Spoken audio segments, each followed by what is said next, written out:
자, 우리 같이 말씀 보겠습니다. 함께 오늘 살펴볼 말씀은 아까 우리가 살펴보았던 다니엘서 6장 1절부터 10절까지 말씀입니다.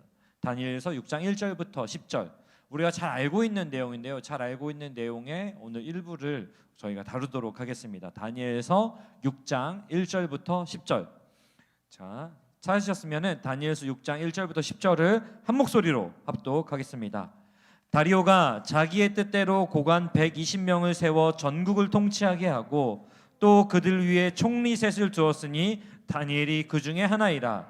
이는 고관들로 총리에게 자기의 직무를 보고하게 하여 왕에게 손해가 없게 하려 함이었더라. 다니엘은 마음이 민첩하여 총리들과 고관들 위에 뛰어나므로 왕이 그를 세워 전국을 다스리게 하고자 한지라. 이에 총리들과 고관들이 국사에 대하여 다니엘을 고발할 근거를 찾고자 하였으나 아무 근거, 아무 허물도 찾지 못하였으니 이는 그가 충성되어 아무 그릇됨도 없고 아무 허물도 없음이었더라. 그들이 이르되 이 다니엘은 그 하나님의 율법에서 근거를 찾지 못하면 그를 고발할 수 없으리라 하고, 이에 총리들과 고관들이 모여 왕에게 나아가서 그에게 말하되 다리오 왕이여 만수무강하옵소서.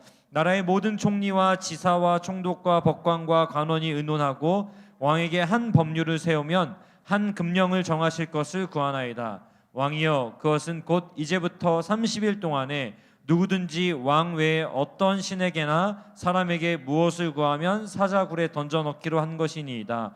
그런즉 왕이여 원하건대 금령을 세우시고 그 조서에 왕의 도장을 찍어 메대와 바사에 고치지 아니하는 규례를 따라 그것을 다시 고치지 못하게 하옵소서 하매, 이에 다리오 왕이 조서에 왕의 도장을 찍어 금령을 내니라. 다니엘이 이 조서에 왕의 도장이 찍힌 것을 알고도 자기 집에 돌아가서는 윗방에 올라가 예루살렘으로 향한 창문을 열고 전에 하던 대로 하루 3번씩 무릎을 꿇고 기도하며 그의 하나님께 감사하였더라. 아멘. 네. 오늘 다니엘 6장 1절부터 10절의 말씀은 늘 우리가 기대하고 고대하는 이 시대 최고의 설교자 우리 배장한 전사님 나와서 약점인가 강점인가 라는 제목으로 귀한 말씀 나눠주시겠습니다. 박수로 환영할까요?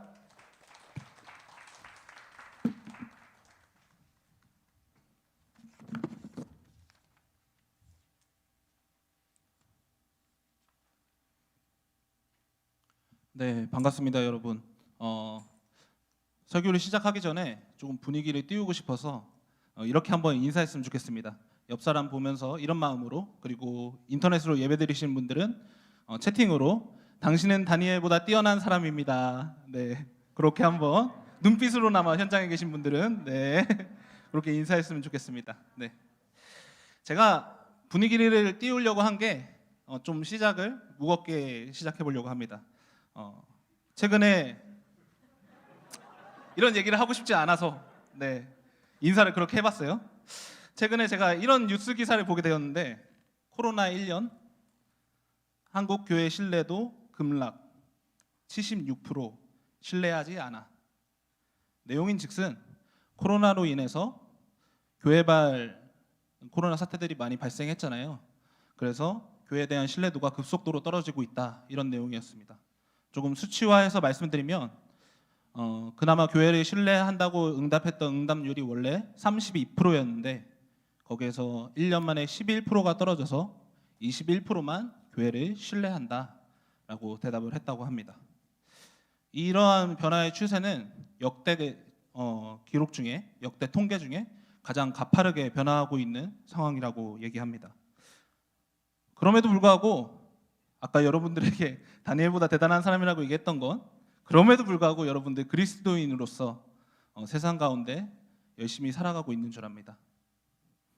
세상이나 사회에서 교회 다니는 사람이라는 명찰을 달고 여러분들 살아가고 계시잖아요. 그래서 여러분 한 사람 한 사람을 정말로 응원하고 축복하고 또 여러분들을 위해서 기도하고 있습니다. 바라기는 여러분들을 통해서 여러분들이 속한 자리가 그 그리스도인에 대한, 교회에 대한 신뢰가 회복되는 그런 역사가 있기를 기도하고 축복합니다. 그런데 우리가 믿음을 가지고 살다 보면 이상하게도 신앙이 약점처럼 느껴질 때가 있습니다. 어떤 상황들일까요? 먼저 신앙인이라는 이유로 포기해야 되는 것들이 한두 가지가 아니죠. 남들은 다 아부 떨고 좀 욕심 내가면서 내 밥그릇 챙겨가면서 승진도 해야지, 조금 더 잘 나가 봐야지 라고 할 때, 여러분들은 신앙인이니까, 그리스도인이라는 명찰을 달고 있으니까 그렇게 할 수 없잖아요. 그렇죠? 그러다 보니까 쉽게 말해서 호구가 되기도 합니다. 네, 어떤 청년들의 얘기를 들어보니까 직접적으로 얘기하지 않지만, 너 교회 다닌다며? 야, 교회에서 희생하고 봉사하라며, 네가 좀 해! 라고 이를 짬처리 시키는 경우들이 발생한다는 것이죠. 희생과 양보를 요구받으면서 어쩌면 살아가고 있을지도 모르겠습니다. 그뿐입니까? 교회 다닌다는 이유 그 하나만으로 트집 잡거나 더 못 살게 구는 경우들도 있죠. 그냥 그 이유 하나만으로, 다른 이유 없어요. 그냥 너 교회 다니니까, 꼴보기 싫어, 아유 저리 가, 이렇게 트집 잡거나 못 살게 구는 경우들도 존재합니다. 그리스도인으로서 애쓰면서 살아가지만 오히려 신앙으로 인해서 약점이 더 늘어난 것처럼 느껴지는 경우들이 존재한다는 것이죠. 다니엘도 우리와 굉장히 비슷한 상황에 처해 있었습니다. 이스라엘이 멸망하고 그 백성들이 바벨론의 포로가 되어서 살아가고 있었습니다. 그런 와중에 신기하게도 다니엘은 능력이 좋아서 인정받아서 그 바벨론 제국의 총리가 되어서 일을 하면서 이렇게 살아가고 있습니다. 3절에서 이런 다니엘의 능력을 이렇게 묘사하고 있어요. 다른 총리들과 고관들 위에 뛰어났다라고 얘기하고 있거든요. 그렇다는 것은 다니엘이 얼마나 뛰어난 사람이었는지, 얼마나 능력 좋고 자기가 맡은 일을 잘한 사람이었는지 우리가 알아볼 수 있는 대목인 것 같습니다. 그래서일까요? 잘 나가면 항상 시샘 받죠. 오늘 성경에서 똑같이. 그리고 우리나라 사람도 아닌데 포로의 제국의 출신이 총리를 하는 꼴을 두고 못 보는 사람들이 있었던 것 같습니다. 거기 밑에 있는 관료 신하들이 다니엘을 모함하기 시작합니다. 어떻게 하면 다니엘을 끌어내릴 수 있을까? 어떻게 하면 저 사람을 우리 밑으로, 우리보다 더 낮은 자리로 끌어내릴 수 있을까? 고민하면서 모략질을 시작하게 합니다. 그래서 이들이 어떻게 하면 할 수 있을까 방법을 고민하다가 택한 방법이 다니엘의 신앙심을 이용하자, 다니엘의 신앙을 이용해서 이 사람을 끌어내리자. 왜냐하면 그 시대에는 왕에게 경배드리는 것이 허용되어 있었지, 왕이 아닌 다른 신들에게 경배드리는 행동조차가 어떻게 보면은 반역에 가까웠기 때문입니다. 그래서 신하들은 다 같이 모여서 왕에게 찾아갑니다. 찾아가서, 왕이시여, 우리가 이런 법을 하나 만들어야겠습니다. 왕 말고 다른 사람한테 경배하는 사람들을 다 사자굴에 던져버립시다. 이렇게 요구를 한 거죠.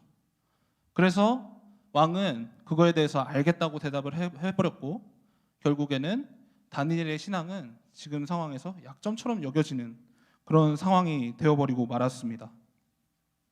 보통 이런 상황이면 굉장히 억울할 것 같습니다. 여러분들 굉장히 열심히 회사에서 일하고 자기 맡은 자리에서 열심히 살아가잖아요. 그렇게 열심히 사는데 신앙인이라는 이유 하나 때문에 그것들이 모두 다 무산된다면 어떤 기분이십니까? 굉장히 억울하겠죠. 그런 억울한 기분이 아마 다니엘의 기분이 아니었을까 싶습니다. 아마 신앙이 자신에게 가장 큰 약점처럼 여겨지지 않았을까라는 생각이 듭니다. 그런데 이 상황에서 다니엘은 자신의 신앙을 전혀 약점처럼 여기지 않습니다. 우리가 그 모습을 한번 10절 통해서 봤으면 좋겠는데요. 10절 우리 같이 한번 읽어봤으면 좋겠습니다. 네, 10절 같이 한번 읽어보도록 하겠습니다. 시작. 다니엘이 이 조서에 왕의 도장이 찍힌 것을 알고도 자기의 집에 돌아가서는 윗방에 올라가 예루살렘으로 향한 창문을 열고 전에 기도하던 대로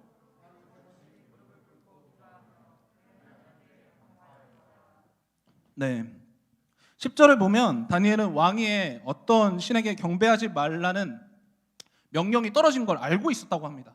네, 조서에 왕의 도장이 찍힌 것을 알면서도 그는 기도의 자리로 나아갔다고 10절은 얘기하고 있습니다. 곤란한 상황일수록 기도하는 게 어쩌면 그리스도인으로서 당연하겠죠. 네, 곤란하니까, 나 지금 위기에 처했으니까 하나님 앞에 나아가는 것이 어쩌면 당연할 수 있습니다. 그런데 조금 더 신기한 부분이 다니엘의 기도가 이 상황을 두려워하면서 벌벌 떨고 있는 이런 기도가 아니었던 것 같습니다. 10절 뒤에 부분을 보면 오히려 하나님께 기도하며 감사했다. 뭐라고요? 어떻게 기도했다고요? 기도하며 감사했다라고 얘기하고 있습니다. 기도하는 것까지는 이해가 되는데 저런 상황이면 하나님 살려주세요. 하나님 나 죽게 생겼어요. 하나님 저들이 나 열심히 살고 있는데 모략질합니다. 이런 기도가 나와야 되는데 그게 아니라 하나님 모략질해 주셔서 감사합니다. 죽게 생겼네요. 감사합니다. 뭐 이런 기도였을까요? 아무튼 감사한다는 얘기를 하고 있습니다. 성경은 이 다니엘이 기도하며 감사했다는 얘기를 하고 있는데 모략으로 인해서 신앙이 이 약점처럼 여겨질 수 있는 상황에서 감사한다는 것은 약점과는 좀 거리가 먼 것 같습니다. 오히려 약점이라는 말보다는 다니엘은 이 신앙을 강점으로 여겼구나. 감사할 수 있었으니까 우리가 이렇게 생각할 수 있을 것 같습니다. 이 사자굴에 던져질지도 모르는 상황에서 신앙이 약점이 아니라 강점으로 가져갈 수 있었던 다니엘의 비결은 어떤 비결이었을까요? 첫 번째, 다니엘의 비결은 성령의 인도하심에 따라 사는 것이었습니다. 뭐였다고요? 성령의 인도하심에 따라 사는 것이었습니다. 3절을 보면은 다니엘의 모습을 이렇게 묘사하고 있습니다. 다니엘은 마음이 민첩하여 총리들과 고관들 위에 뛰어남으로.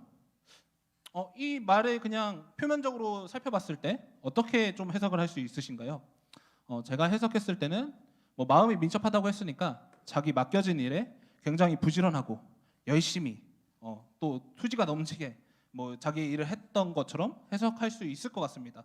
그래서 다른 고관들 위에 뛰어난 자라 이렇게 성경은 설명하고 있는 게 아닌가라는 생각이 들 수도 있을 것 같습니다. 근데 히브리어로 이 성경의 이 부분을 살펴보면은 조금 다르게 얘기하고 있습니다.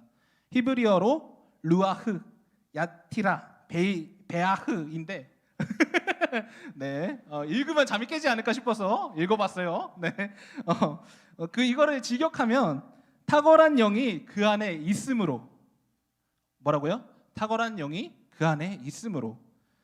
ESV 성경에서는 이 부분을 Excellent Spirit was in him, Excellent Spirit was in him 이라고 번역하고 있습니다. Excellent Spirit이 그 안에 있었다. 그것이 마음이 민첩한 상태다라고 얘기하고 있는 것이죠. 즉 마음이 민첩하다는 말은 완벽한 영이 내 안에 있는 상태, 성령으로 충만한 상태를 이야기하고 있는 것입니다. 근데 이 성령 충만한 것이 어떤 것을 이야기하는 것일까요? 제가 성령 충만을 어떻게 얘기할까 하다가 어떤 전도사님의 일화를 통해서 성령 충만이 무엇인지 조금 얘기를 나눠보면 좋겠다는 생각이 들었습니다. 이 전도사님께서는 공군에 입대해서 군 생활을 했습니다. 군대 얘기하니까 바로 자매님 표정들 안 좋아지는데 최대한 필터해서 얘기해 볼게요. 공군에 입대를 했는데 훈련소를 맨 처음에 가게 됩니다. 근데 그 훈련소에 가게 되면은 이제 훈련생 대표를 뽑게 됩니다. 쉽게 말하면 반장 같은 사람을 뽑게 돼요. 근데 형제님들은 다 아시겠지만 아무도 그거 하고 싶지 않아 합니다. 왜냐하면 군대에 강제로 끌려왔는데 뭘도 내가 희생하는 자리, 부담되는 자리에 가는 것 자체를 누구도 좋아하지 않기 때문입니다.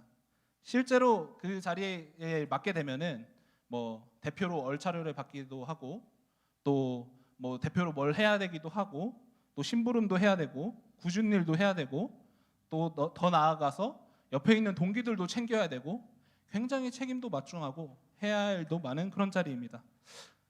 그렇다면 전도사님 마음은 어땠을까요? 전도사니까 내가 해야지 이랬을까요? 전혀 그렇지 않았고요. 전도사님도 너무 하기 싫었다고 합니다. 그래서 마음속에 그 마음을 가지고 하나님 하기 싫은데 저만 안 되게 해주세요. 이런 식으로 기도를 했던 것 같아요. 근데 그 순간 하나님께서 전도사님 마음에 이런 말씀 한 구절을 주셨다고 합니다. 고린도전서 9장 19절 내가 모든 사람에게서 자유로우나 스스로 모든 사람에게 종이 된 것은 더 많은 사람을 얻고자 함이라. 이 말씀이 전도사님이 매일 묵상하거나 외우고 있던 좋아하는 말씀 이런 게 아니었다고 합니다. 근데 갑자기 그 순간 그 말씀이 떠오른 거예요. 네. 그래서 이 말씀을 듣고 전도사님은 고민을 하다가 그래도 내가 이제 신학을 하려고 하는데 하나님 말씀에 따라 봐야겠다라는 생각으로 그 훈련병 대표를 하게 되었다고 합니다. 역시나 아까 앞서서 설명해드린 대로 쉽지는 않았다고 해요. 여러 가지 일들을 해야 됐고 동기들을 대신해서 얼차려를 받아야 됐고 이런 어려움들이 있었다고 합니다. 그런데 이 섬김의 과정을 통해서 전도사님은 힘들었음에도 불구하고 감사할 수 있는 일이 너무나 많았다고 저한테 얘기해 줬습니다. 어떤 거였냐? 먼저는 그 대표이기 때문에 다른 훈련병들한테 자기가 먼저 다가갔어야 됐어요. 근데 모르는 사람이 군대에서 처음 본 사람이 막 다가오면은 불편하잖아요. 근데 전혀 그렇지 않고, 왜냐하면 대표이기 때문에, 내가 훈련생 대표이기 때문에, 그런 훈련생이래, 훈련병 대표였기 때문에 이렇게 다가가는 것에 대해서 사람들이 거부감이 없었다고 합니다. 그래서 전도사님은 그걸 활용해서 전도를 했대요. 자연스럽게 야 근데 너 교회에 대해서 알아? 하나님 아니? 일요일 날 우리 종교 생활 할 수 있대. 한번 같이 가볼래? 뭐 이런 얘기들을 했던 것 같아요. 그렇게 복음을 전할 수 있는 계기가 있었고, 그렇게 사람들이랑 친해지다 보니까 어떤 훈련병 중에 이제 군 생활이 짧은 상황이었지만 너무 힘들어서 자살을 생각하고 있는 사람이 있었다고 합니다. 근데 그 사람이 마음을 열고 먼저 그 얘기를 해줬고, 그 부분에 대해서 이제 이렇게 위로해주고 또 회복시켜주면서 그 사람의 자살을 막을 수 있는 이런 계기도 있었다고 합니다. 그뿐 아니라 간부들이 이렇게 열심히 하는 걸 잘 알고 있었대요. 그래서 간부들이 전도사님한테 상점을 줬는데, 공군은 특이하게도 상점이 있으면 자기가 원하는 자대를 선택할 수 있다고 합니다. 상점에 따라서 내가 상점이 1등이면은 내가 원하는 자대를 갈 수 있는 거예요. 그래서 전도사님은 의도하지 않았지만 자기가 원하는 자대에서 편하게 군 생활을 했다고 합니다. 네, 이런 일들이 되게 생겼다고 하더라고요. 전도사님이 자신의 마음을 따라 선택하고 움직인 것이 아니라 하나님께서 그때 마음을 주셨어요. 기도로 마음을 올려드렸을 때 주신 말씀, 그 말씀에 따라서 행동한 것. 저는 이게 성령 충만이 아닌가라는 생각을 하게 되었습니다. 나의 자아는 내려놓고 마음속에 주시는 말씀을 따라가는 것, 하나님께서 주시는 생각과 마음속에 주시는 그 반응들을 따라가는 것, 그게 바로 성령 충만 아닌가라는 생각을 하게 되었습니다. 성결대학교 신학과 교수님인 배본철 교수님은 성령 충만에 대해서 이렇게 정의하고 있습니다. 제가 한번 읽어드릴게요. 성령 충만은 성령의 은사나 기적의 행함 또는 열광적인 기도의 몰입이나 황홀경의 체험 등으로 생각하는 이들이 많습니다. 그러나 진정한 성령 충만은 무엇보다도 예수 그리스도의 영에 지배받는 상태를 말합니다. 예수 그리스도의 영에 지배받는 상태를 말합니다. 즉 우리의 생각과 감정과 의지가 온전히 하나님의 말씀과 그리스도의 영에 이끌리는 삶을 말합니다. 하나님의 말씀과 그리스도의 영에 이끌리는 삶, 이것이 바로 성령 충만이라고 얘기하고 있는 것입니다. 우리는 다니엘이 탁월해서 다른 관료들보다 뛰어났다고 생각을 했습니다. 열심히 해서 자기 일에 부지런해서 다른 관료들보다 뛰어났구나, 능력이 좋아서 뛰어났구나 라고 생각을 했습니다. 그런데 그게 아니라 성령이 충만하여서, 마음이 민첩하여서 예수 그리스도의 영에 지배받으면서 그 영의 인도하심을 따라갔기 때문에 다른 관료들보다 뛰어났던 것이었습니다. 그렇기에 사다굴에 던져질 위기에 처한 사실을 알았음에도 자신의 신앙을 약점으로 여기지 않았던 것이죠. 그리고 어떻게 합니까? 우리가 알고 있는 것처럼 다락방으로 올라가서 무릎을 꿇고 하나님께 기도하며 감사했던 것입니다. 약점으로 생각했던 것이 아니라 상황과 관계없이 성령님께 감사하며 기도할 수 있었던 것, 그것이 바로 성령 충만했기 때문에 가능한 것입니다. 성령의 충만함에 따라갔더니 잘 되었다, 이런 얘기를 하고 싶은 것이 아닙니다. 저는 성령의 인도하심을 따랐더니 결국 상황은 나에게 관계가 없구나. 왜냐하면 성령의 인도하심대로 따라가면, 내 앞길에 하나님의 인도하심대로 따라가면은 우리가 겁낼 필요가 없기 때문에, 오히려 기도하면서 감사할 수 있기 때문에 우리가 성령 충만해야 된다고 저는 얘기하고 있는 것입니다.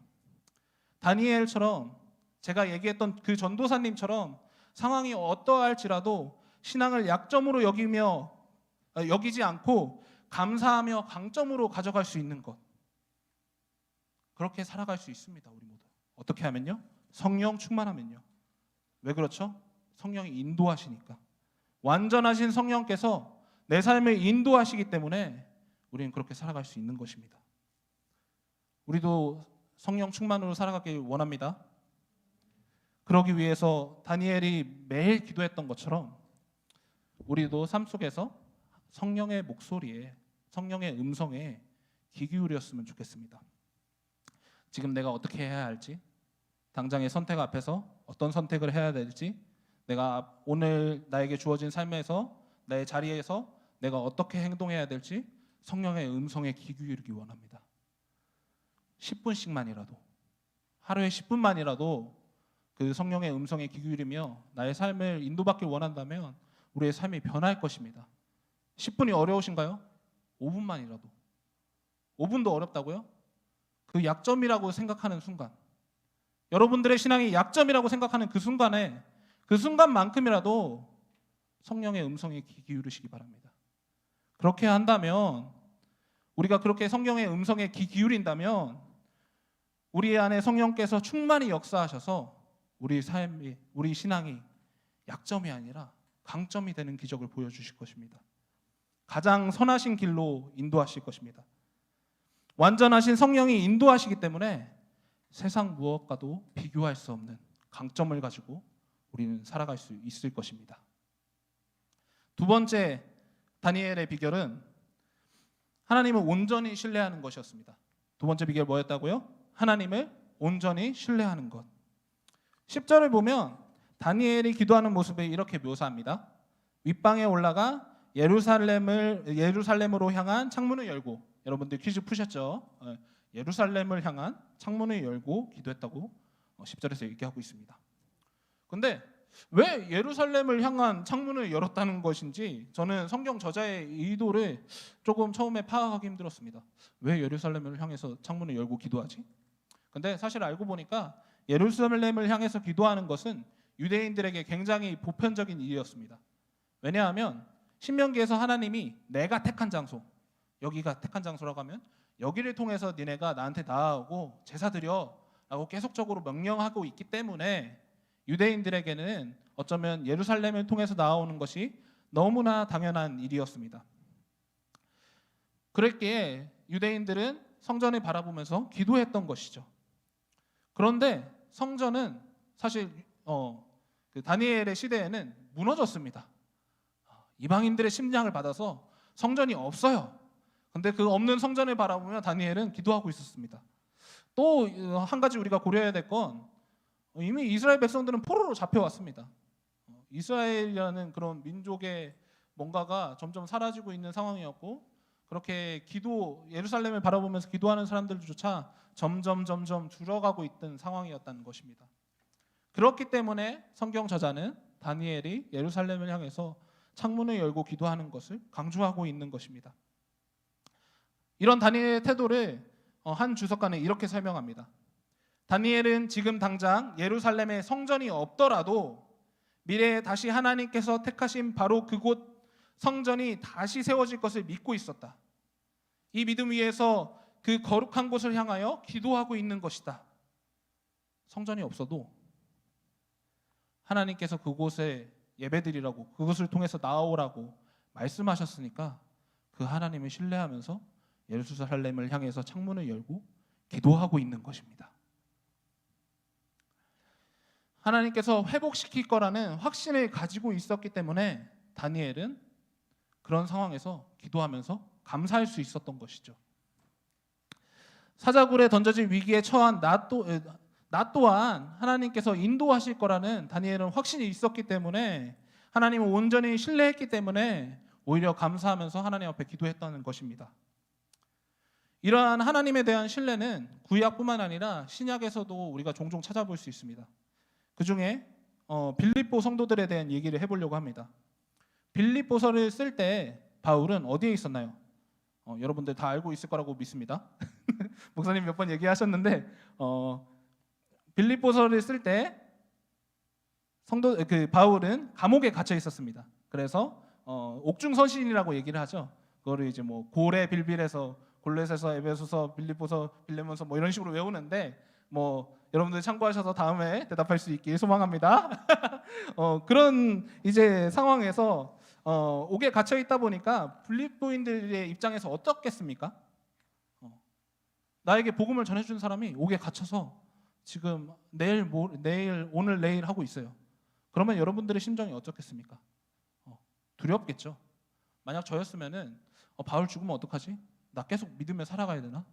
뭘 더 내가 쫓아서 살아가야 되지? 라는 두려움에 휩싸였을 것 같습니다. 근데 빌립보 교인들이 보여준 모습은 전혀 그렇지 않다고 성경은 얘기하고 있습니다. 빌립보서 1장 14절 형제 중 다수가 나의 매임으로 말미암아 주 안에서 신뢰함으로 겁없이 하나님의 말씀을 더욱 담대하게 전하였느니라. 삶이 위협받고 있는 상황입니다. 예수를 믿으면 바울에 따라서 그렇게 신앙생활하면 내가 죽을 수도 있어요. 신앙생활이 가장 큰 약점처럼 여겨지는 순간입니다. 신앙만 포기하면 위험하지 않을 것입니다. 믿더라도 그냥 예수 안 믿는다고 로마 군대들한테 그냥 한마디만 하면 내 상황이 바뀔 수도 있습니다. 근데 그게 아니라 오히려 담대하게 복음을 전하며 빌립보 교인들은 살아냈습니다. 어떻게 그게 가능했다고요? 하나님을 신뢰함으로. 주님을 신뢰했기 때문에 그들은 그런 상황에 굴하지 않고 여기 이렇게 살아가고 있는 나도 구원하시고 바울을 통해서 예수 믿게 하신 그 하나님을 신뢰하며 나 또한 복음 전해야겠다. 나 또한 그렇게 살아야겠다. 로마 제국이 나를 핍박하든 어떻게 하든 간에 그거랑 상관없이 나 또한 복음 전하면서 하나님 신뢰하면서 살아가야겠다. 라는 믿음을 보여주고 있는 것입니다. 이런 빌립보 교인들에게 하신 동일한 방법으로 하나님께서는 우리 각자의 삶 가운데 우리를 불러주셨습니다. 회사로, 가정으로, 친구들 사이로 여러분들이 속한 어디든 간에 하나님은 똑같은 방법으로 불러주셨습니다. 그렇다면 우리 또한 그 불러주신 자리 가운데서 하나님을 신뢰하며 살아가야 되지 않겠습니까? 구원받은 백성이라면 하나님의 그 구원의 은혜의 감격에 젖은 백성이라면 하나님을 신뢰하면서 살아가야 되지 않겠습니까? 하나님을 온전히 신뢰한다면 다니엘처럼 사자굴에 던져질 것 같은 상황이라도 빌립보 교인들처럼 옥에 갇혀서 죽을 것 같은 그런 상황에서도 감사하며 기도할 수 있지 않겠습니까? 왜죠? 하나님 완전하시니까요. 그 하나님 신뢰하니까요. 기도하면서 감사할 수 있는 것입니다. 신실하신 하나님께서 나와 함께 계시는데 두려울 것이 없는 것입니다. 상황에 관계에 있는 것이 한 가지도 없는 것입니다. 하나님을 신뢰하기 때문에. 삶에서 신앙이 약점처럼 느껴질 때 하나님이 어떤 분인지 좀 기억했으면 좋겠습니다. 아까 10분, 5분, 1분 그 약점이라고 느껴지는 순간 그때 기억하자고 했죠. 그것처럼 하나님이 그런 순간마다 하나님이 어떤 분인지 기억했으면 좋겠습니다. 그리고 그 하나님을 신뢰하길 힘썼으면 좋겠습니다. 그렇게 된다면 우리에게 더 이상 신앙은 약점처럼 여겨지지 않을 것입니다. 아니 약점이 아니라 세상 어떤 것보다도 강력하시고 신실하시고 왕 대신 하나님이 나와 함께 하시기 때문에 나는 그 하나님을 신뢰하기 때문에 어떤 것과도 비교할 수 없는 강점이 될 것입니다. 신앙이 나의 최고 강점이 되는 것입니다. 저는 다니엘의 성령 충만하고 하나님을 신뢰하는 두 가지 모습을 보면서 이 두 가지가 뭔가 특별한 것이 아니라 예배자가 추구해야 되는 삶이구나.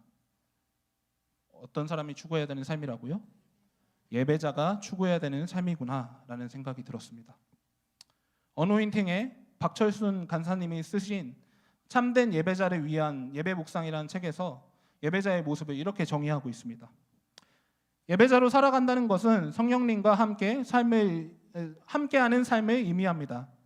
하나님이 우리 모든 삶 가운데 살아계시다는 것을 인정하며 살아가는 것입니다. 하나님이 우리 삶 가운데 함께 하신다는 것을 인정하며 살아가는 것. 다니엘이 두 가지 보여준 모습, 성령에 충만하고 하나님을 신뢰하며 살아가는 것, 그것이 바로 예배자의 모습이었던 것입니다. 바꿔 말하면 사자굴에 던져질 것 같은 상황을 알면서도 감사할 수 있었던 것은 예배자로 살기 힘썼기 때문에, 그때 주어지는 힘이 그 상황과는 비교할 수 없는 힘이기 때문에 그렇게 나아갈 수 있었던 것입니다. 삶 속에서 성령의 인도하심에 따라 행하려고 발버둥 칠 때, 하나님을 신뢰하려고 발버둥 칠 때, 예배자로 살길 발버둥 칠 때 우리에게 신앙은 더 이상 약점이 될 수 없습니다. 어떤 것보다 강점입니다. 세상 어떤 것과도 비교할 수 없는 힘입니다. 여러분들에게 완벽한 예배자라고 삶에서 살라고 얘기하고 있는 것이 아닙니다. 아까 얘기했던 것처럼 약점이 느껴지는 순간마다 예배자가 되어야지. 나 예배자로 살아야지. 내 힘은 거기에서 나오지. 그렇게 고백하며 성령에 충만하기를 힘쓰고 하나님을 신뢰하기를 힘쓰는 것. 그렇게 살아갔으면 좋겠습니다. 그렇게 살 때 비록 우리는 완벽하지 않아도, 내 마음속에 여전히 두려움이 있어도 완벽하신 하나님께서 우리의 약점을 강점으로 바꿔주실 것입니다. 사랑하는 청년 여러분, 교회에 대한 신뢰가 바닥을 치고 세상이 교회를 핍박하고 신앙인이라는 이유로 여러분들을 차별해도 여러분들이 신앙을 포기하지 않고 이렇게 예배 드리고 있는 이유가 뭡니까?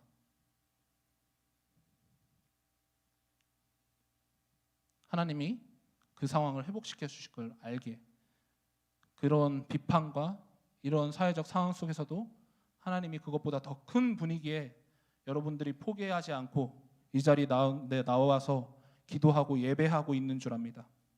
그런 믿음을 가지고 있다면 그 믿음이 우리 삶에도 이어졌으면 좋겠습니다. 내가 이 시간 가운데 예배하고 신뢰하고 기도하는 그 하나님이 내 삶에도 약점으로 느껴지는 그 순간에 강점으로 바꿔주시길, 그 크신 하나님이 내 삶 가운데 함께 하시고 역사하여 주시길, 그렇게 예배자의 마음으로 나아갔으면 좋겠습니다. 이 믿음으로 우리 삶과 자리 가운데 예배자로 살아가기 힘썼으면 좋겠습니다. 나에게 최고의 강점이자 무기인 신앙을 붙들고 주님께서 보내주신 자리 가운데 나아갔으면 좋겠습니다. 회사, 가정, 친구들 사이, 여러분들이 속한 모든 곳 가운데 그렇게 나아가길 소망합니다. 그렇게 나아갈 때 완벽하신 하나님께서 지금 그렇게 욕먹고 있는, 신뢰가 바닥을 치고 있는 교회와 성도와 하나님 나라에 대한 회복을 이루어 주실 것입니다. 저와 청년 여러분들 통해서 하나님께서 그렇게 역사하실 줄 저는 확신합니다. 절대 한치도 의심하지 않습니다. 왜냐고요? 오늘 다니엘의 성경을 보니까 읽은 부분은 아니지만 다니엘을 아끼고 가까이서 지켜봤던 다리오 왕은 사자굴에 갇히게 된 다니엘을 보면서 이렇게 얘기하고 있습니다. 다니엘서 6장 16절, 왕이 다니엘에게 이르되 네가 항상 섬기는 너의 하나님이 너를 구원하시리라 하리라. 다른 사람이 얘기한 거 아니에요. 다리오 왕이 네가 항상 섬기는 너의 하나님이 너를 구원하시리라 라고 얘기하고 있습니다. 왜죠? 다니엘이 예배자였기 때문에, 그 모습을 보면서 하나님의 살아계심을 확신했기 때문에, 우리가 속한 삶 가운데서 예배자로 살아간다면 이 일이 우리 삶에도 동일하게 일어날 줄 믿습니다. 우리가 예배자로 살아가는 모든 곳이 하나님 나라가 될 줄 믿습니다. 그렇게 되길 소망하면서, 예배자로 살길 소망하면서 약점을 강점으로 바꿔주실 하나님을 기대하면서 우리가 예배자로 우리의 삶을 살아갔으면 좋겠습니다.